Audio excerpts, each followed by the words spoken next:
વડોદરા શહેર કીર્તિ મંદિર સ્થિત દત્તાત્રેય મંદિરમાં ગુરુ પૂર્ણિમાની ભક્તિ સભર ઉજવણી કરાઈ। સમગ્ર દેશમાં ગુરુ પૂર્ણિમાના પર્વની શ્રદ્ધાપૂર્વક ઉજવણી કરવામાં આવી રહી છે, ત્યારે વડોદરાના સૌથી પૌરાણિક એવા કીર્તિ મંદિર ખાતે આવેલા શ્રી દત્તાત્રેય ભગવાનના મંદિરમાં પણ ગુરુ પૂર્ણિમા મહોત્સવની વિશેષ ઉજવણી કરવામાં આવી રહી છે। આ અંગે માહિતી આપતા મંદિરના અગ્રણીએ જણાવ્યું હતું કે આ મંદિરમાં મહારાજની સમાધિ આવેલી છે, જેઓ ગાયકવાડ સરકારના ગુરુ હતા।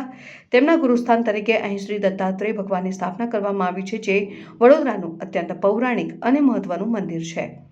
ગુરુ પૂર્ણિમાના પર્વ નિમિત્તે સવારે ભગવાનનો વિશેષ અભિષેક અને મહાપૂજાનું આયોજન કરવામાં આવ્યું હતું, તેમજ સવારે 8:30 વાગ્યે આરતી સંપન્ન થઈ હતી। આ ઉપરાંત સાંજે 8:30 કલાકે પણ ભવ્ય આરતીનું આયોજન કરવામાં આવ્યું છે। હિન્દુ સંસ્કૃતિમાં માતા પિતાને સાચું જ્ઞાન આપનારા ગુરુનું સ્થાન સર્વોપરી છે। ગુરુ પૂર્ણિમાના દિવસે ગુરુનું પૂજન કરી તેમના આશીર્વાદ અને ઋણમાંથી મુક્ત થવાનો આ પવિત્ર દિવસ છે। વડોદરા શહેરના તમામ દત્ત ભક્તોને આ પવિત્ર અવસરે કીર્તિ મંદિર સ્થિત દત્ત મંદિરમાં પધારી ગુરુદેવ દત્તાત્રેય ભગવાનના આશીર્વાદ અને પ્રસાદનો લાભ લેવા ભાવભીનું આમંત્રણ આપવામાં આવ્યું છે। અવધૂત ચિંતન શ્રી ગુરુદેવ દત્ત।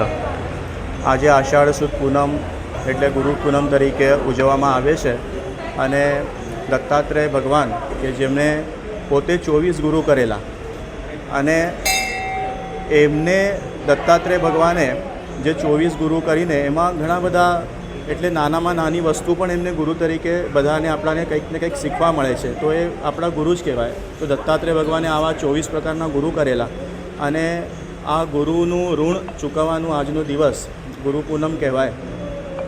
જે જ્ઞાન આપણે ગુરુ પાસેથી મળેલું છે એનું ઋણ તો આપણે ચૂકવી નથી શકતા, પણ એમને કંઈક ને કંઈક પૂજન કરીને એમને આજનો દિવસ એમનું વંદન કરીને એમના આશીર્વાદ લેવાનો હોય છે। દત્તાત્રેય ભગવાન કે જેવા આજે આ કુબેરેશ્વર દત્ત મંદિર છે, જેમાં કુબેરેશ્વર મહારાજની સમાધિ સ્થાન છે અને એના ઉપર શિવલિંગનું સ્થાપન કરવામાં આવ્યું છે અને એ દત્ત સંપ્રદાયના હોવાથી અહીંયા દત્તાત્રેય ભગવાનની મૂર્તિ સ્થાપન થઈ। વડોદરામાં સૌથી પૌરાણિક મંદિર છે આ કુબેરેશ્વર દત્ત મંદિર અને દેવસ્થાન ટ્રસ્ટ સંચાલિત છે, તો અહીંયા બધા ભક્તો દર્શનાર્થે ગુરુવારે આવે છે। આજના દિવસમાં ભગવાનનું વિશેષ શૃંગાર કરવામાં આવ્યો છે અને સવારે ભગવાનની મહાપૂજા અભિષેક થયો, સાંજે 8:30 વાગે આરતી થશે, ભજન સંધ્યા વગેરે કાર્યક્રમ રાખવામાં આવ્યો છે, તો બધા જ ભક્તો આવીને દર્શનનો લાભ લે। ગુરુદેવ દત્ત।